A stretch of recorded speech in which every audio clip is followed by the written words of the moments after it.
Good afternoon, everyone, and thank you for joining us. Today, I will go through with you part 3 of our multifamily apartment syndication. And before we dive into it, let me just say, put a disclaimer out there and say, we are doing this as investors and we are just expressing our personal opinions and our experiences. We are in no way giving any financial advice. We are not accountants, we are not attorneys. So if you are looking to make any financial decisions, please make sure that you do that or you consult your financial professionals before you make any of these decisions. And second thing that I want to bring to your attention is that we do not accept any money from any sponsors or any platforms. So we are not doing this for the sake of monies. So we are not in any way affiliated to anyone or any business. This, like I said, is purely based off of us as investors, and we are expressing our views and what we've learned in this business. All right. Now that we got out of the way, the first thing that I want us to look at is on part 3, we are going to do 2 things. The first one being the deal analysis. I'll walk you through at a very high level some of the things that you want to be looking out for when you're doing your deal analysis. And then from then on, we're going to proceed to discuss about preparing LOIs. And as we go through this process, if there are any questions, please jot down your questions in the chat. I'll be able to address those as we move along. All right, deal analysis. I split this according to 2 perspectives, and doing your deals or analyzing deals is one of the very critical parts of doing apartment investing. What you are looking to do when you do a deal analysis is you're looking to run your numbers to actually make sure that this opportunity meets what you're looking for. And what does that look like from an investor's perspective? It means you're going to be looking, of course, at things like your preferred rate. You're going to be looking at cash on cash. You're going to be looking at your IRR or your internal rate of return, and you're going to be looking at things like your distribution hurdles. These are some of the things that as an investor, when you come into or when you assess whether an opportunity exists for you to put your money into, those are some of the things that you're going to look at, right? And something that you also want to look at, of course, that may not necessarily be part of the deal analysis or the underwriting per se, is the lead sponsor's track record. But that's something that's just a bonus for you. That's something that you also want to look at as you do your analysis of deals or whether you need to invest in an opportunity or not. And from a sponsor's perspective, and this is typically the people who are underwriting deals and the people who eventually are going to sponsor this opportunity, the first thing that you want to be looking at is your debt service coverage ratio. This is very critical because what you're wanting to look at, you want to make sure that when all is said and done and the property is operational, will they be enough revenue generated to be able to cover mortgage and all the other expenses that the property needs to function. So that's a very important number. It's also even important for lenders because they use that number to see whether this property, once it's operational, will be in a position where it will be able to cover its commitments, especially the mortgage, because they are concerned to make sure that if they're going to lend you money, you'll be able to pay back, right? The other thing that sponsors look at is the renovation business plan. They want to make sure that the plan is intact. The plan has budgets and timelines in there so that they'll be able to execute the plan. And from execution of that plan, they will be able to receive the rewards or the benefits or the income that they are projecting from doing these renovations. The other thing that you want to be looking at as sponsor is the type of expenses as well as the type of income. Those go hand in hand. You want to make sure that you are able to minimize or reduce as much of expenses at the same time increasing your income. The nature of this business is the less expenses and the more income will result in a higher NOI. And as we've already said in the previous teachings, is that with multifamily, as long as you're in a position where you are able to increase that NOI, you will then be able to increase the value of your asset. All right. So when you do an analysis, I'll say this, there are many models available out there. At the end of the day, there are critical numbers that you need to be looking for. So it really doesn't matter what the model is. What matters most is what is the strategy that, or what is your criteria that you're going to be using to determine whether an opportunity is an opportunity that is worth proceeding with or not. Some of those criteria or those metrics are here. Like I said already, your debt coverage ratio, that's a very important one. Your average annual rate of return, your internal rate of return, your IRR, that's also important. And another one that I'd like to mention also is your average cash on cash return. Those are some of the key matrices that both sponsors and investors typically look at before they make a decision as to whether it makes sense to invest in a property. All right, so when you are doing your analysis, I like to look at it from 4 buckets. You will have an OM that comes from the broker. The broker will sit down with the seller, review the numbers, and they will go ahead with the numbers that they perceive are the correct numbers for that property. So those numbers, those just I'll call it your marketing package. So you want to review those numbers to see how they fare and how the broker most likely came up with the pricing that they may be requesting for that property. That is typically based off of the marketing package. So you want to review those numbers. Once you review those numbers, you are going to get a sense or a view or your version of your understanding of the numbers that the broker may have given you.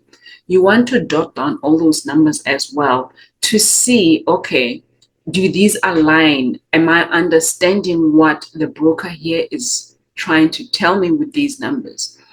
Once you've done your version of your understanding of what the marketing package was relaying, what you want to also be able to assess these numbers based off is your projections. You are going to sit down with either your property manager or you're going to sit down with your team and do some projections to understand, okay, if this is where the property is currently at, if we are to do any projections, this is where we land. Once you've done that, the 4th bucket would be the offer bucket. And with the offer bucket, what you're looking to say is, okay, I've looked at the marketing package. I've looked at it from what I perceive or from what I understand from the marketing perspective. I've also done my own homework and done my own projections. And when I look at all these, this is what I come up with as the offer.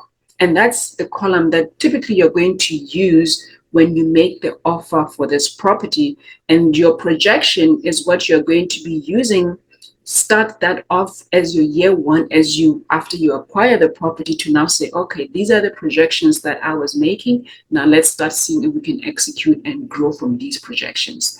And as you are doing all this analysis, what you're looking at, you want to make sure that you have catered for your acquisition expenses or what you're going to need in terms of acquisition. Those are things just like, what do you perceive the asking price or the offer price should be? You're looking at things like how much of a down payment would we need to bring in and how much would we have to then raise separately from from the loan. How much is the loan that we're going to get? Things like that. And that in total will give you your total acquisition costs. And then as you review, you're also reviewing your income. You want to make sure that the income that is going to be derived from this property, it's income that will be able to cover the expenses. So you're going to look at acquisition cost, you're going to look at income coming in, then you're going to look at expenses that will be going out, and at the end of the day, you'll be able to see how this property is going to fare. All right. All right, moving along. Once you've done that, you look at other things as well. You look at things like, at the moment, do you have any units that are already renovated? This is important because this will help you in determining what percentage of units still need to be renovated. And then with that comes along with, if you are renovating, say, 50% of the units, will the income that you are expecting from those 50 renovated units plus the 50 classic or remaining units in the condition that they're in, would the income be able to be sufficient to meet your criteria? Remember, we talked about your IRR, your cash on cash, all those things. That income has to be able to hit those numbers. If that income is not hitting those numbers, you still have options. What else can you do? You want to look at, do you need to maybe renovate more, maybe move from 50 to 60%? Is there any way that you can maybe increase your income with other things, whether it's introduce pet fees, whether it's introduce parking fees? So you want to make sure that at the end of the day, all things come together and you are able to at least be able to meet all your obligations to say, this is an opportunity that is worth exploring. And as we're talking about, balancing out that income versus expenses, it is important also to be aware of what your break-even occupancy is. Break-even occupancy, really what it translates to, you are saying at what point will the vacancies in the property be in a position where the property is able to still be able to meet all its obligations. For example, if I look at just what I have here, if you are sitting at, say, a break-even of 74.7%, what that means for you is that when the property is sitting at 75%, you're literally just breaking even. The amount that's coming in is pretty much more or less similar to the amount going out. And what that means is that you are not making no profit, but you are also not making a loss. You're just able to meet what you need. Now, that number is important to you because you want to be realistic and say, okay, if we're sitting at 75%, that means this property, for us to be making profit, we need to ensure that our occupancy is always above that break-even point. It's just a number that is great to know as you run these numbers, because if your break-even, for example, is, let's say hypothetically, your break-even is at 85%, that is way too high in the sense that you cannot afford for your vacancy to go less than 85%, right? Okay, moving along.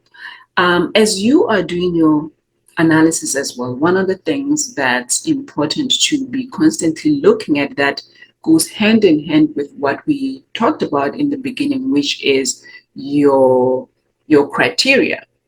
Now, when you do your analysis, you have a criteria. You know that your investors are looking for certain returns.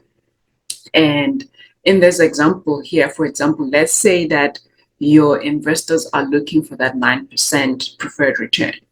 As you are doing your analysis, you want to be looking at the outcomes to see, okay, At what numbers are we able to meet the return that we want to sell this opportunity at? And if it comes in lower than what your criteria is or what your strategy is, then what do you do? Do you still proceed with the opportunity, or do you take a pause and say, okay, let's see what else we can do to change this to accommodate what we're looking for? But what is important to know here is that if you do not have a criteria, a set criteria beforehand, you're most likely going to go after any opportunity. I can come to you with a 6% and sell it to you because that's what my criteria is. But if you don't have a criteria, I'll be able to sell that to you. So that is why it's important for you to know what your criteria is, so that as you review these opportunities, you can see, okay, this is what I'm looking for. This is my number, and I see my number, or I see a number higher than my number, then we're good to go. Anytime you see anything below what you're looking for, you have to go back to your criteria. You have to go back to say, okay, it's now less than what we are looking for. What is the range of variance in terms of what we're looking for? If we're falling short by 0.5%, is that something that we may jump on or not? Ultimately, your decision is going to be driven by what your criteria is and what you have agreed as your strategy in terms of what you're looking for to invest. Any questions so far? I know I've said a handful, so if there are any questions, let me know and I can jump in and I can pause this and we can go through that. Okay? All right, I'm looking through. I don't see anything, so it means I'm doing a great job and you can understand what we're talking about. So let's move on. All right. One of the critical things as you are doing your underwriting or as you are analyzing opportunities is that you want to, as you are doing the underwriting, you want to be aware and very knowledgeable of, I'd say, your rule of thumb. And your rule of thumb really is just saying, okay, I'm familiar with this market. I'm familiar with this asset class. I'm familiar with this location. And I know that there are certain expectations or there are certain numbers that I'm expecting in this market. Let's take something, for example, that's insurance. Based on your experience, you may know that, okay, insurance is typically this 0.007 of the sale price. So those are things that you will use as you begin your underwriting. It's not the final thing, but it helps to know the rule of thumb for most of these things, because as you are underwriting, what you also want to be aware of is you don't want to be constantly going to your service providers for each and everything, right? You want to be able to get an idea, and once you've gotten that idea, then you can go to your provider if, for example, the numbers come out looking good. If, for example, you're doing this, you're underwriting this, and your numbers are not meeting anywhere. For example, the key thing is you look at that debt coverage ratio. If from the numbers, your debt coverage ratio is always, let's say, less than 1%, does it make sense for you to take it across to your providers and say, hey, I'm very interested in this and I want to proceed with it, but these numbers are just not working? That's a conversation that you can have with your providers. For us, we want to run the numbers based off of the rule of thumb first. And if we are close, somewhere close enough, then we bring in our providers just to make sure that, hey, we are in the right position and to now, pretty much toughen up those numbers so that now we have a final number that we can work with and that we can use to determine whether this is an opportunity that we can pursue. And these are just rough ideas. These are not numbers that are perfect in any way. And you'll be able to get a grasp of these from just the experience from underwriting in the same kind of asset class and locations and things like that. Also from just experience, also from your providers. Your provider, you may have a sample that you send out to your providers to say, give me an idea of what these or what I should be looking for in terms of these items. For example, my legal fees, your management fees, is it between 5 and 10%? Give me an example or give me an idea so that as you work on these opportunities, you have a baseline and you can work off of that. And once you see that, okay, the numbers are looking good, then you can now sit down with your providers and say, okay, now that we have these numbers and so far it's looking like it's coming in the right direction, let us now sit down, relook at these numbers and just make sure that we are in this, both parties are in the same track, right? All right, now once all the analysis has been done, it's a long process. It's not something that you're going to do today and be done with and it's done. It keeps changing. As things change, it keeps changing. If you recall, a couple of this year, one of the things that a lot of underwriters have faced is the ever-changing interest rates. So as rates keep changing, you have to be in a position where you can go back and make sure that you are still in line with what the market is calling for. Keep working on it until such a time that you say, okay, this looks good, and you are ready to proceed. Whether proceeding means sending an LOI, which is your letter of intent, or just foregoing that opportunity. And that's the next bit that I will talk a little bit about, which is getting that contract. What does it entail? The first thing that you're going to be doing is once those numbers look good, they meet your criteria, you're happy to go through with the acquiring the asset, you will send through a letter of intent. A letter of intent is not binding, first of all.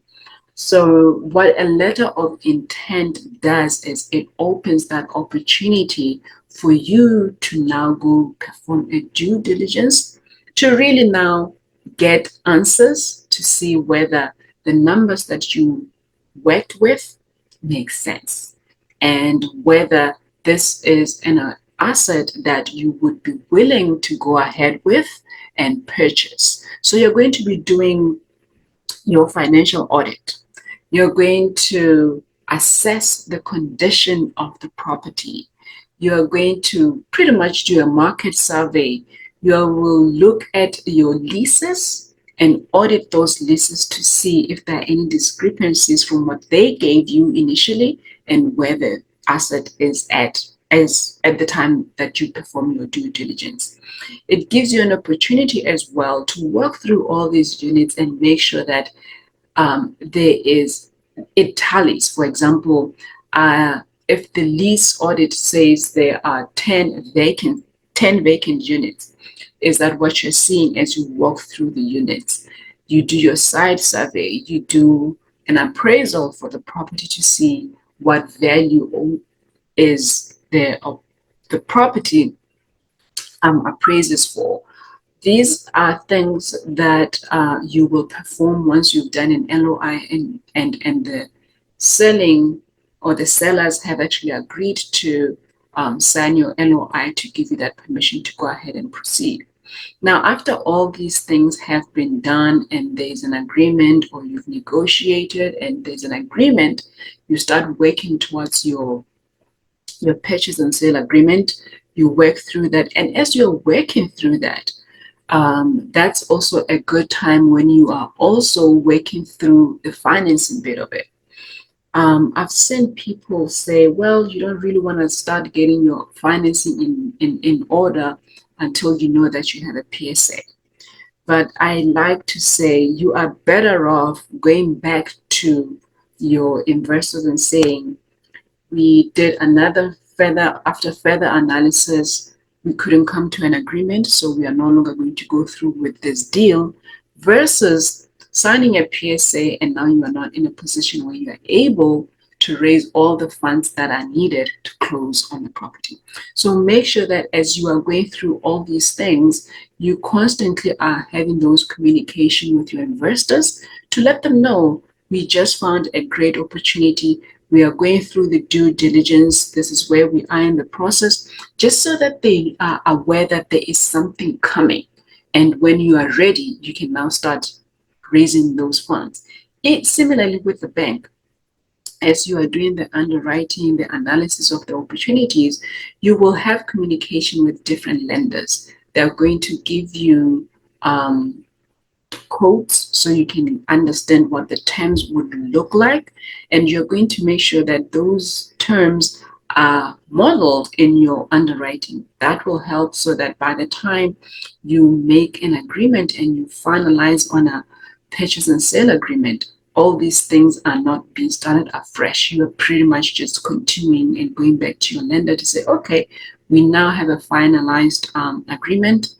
Let's get everything in order so that we can now work towards the closing table. And that is pretty much in a nutshell what we wanted to share with you today with regards to deal analysis and getting to the contract table.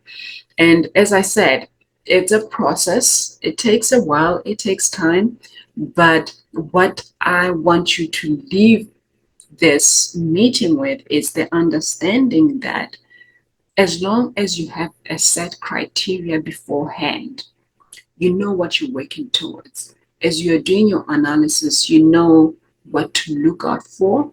That is going to help you in making your decisions, because as long as the numbers don't meet, it makes it a simple decision to make, versus if you come in and you're just looking for deals.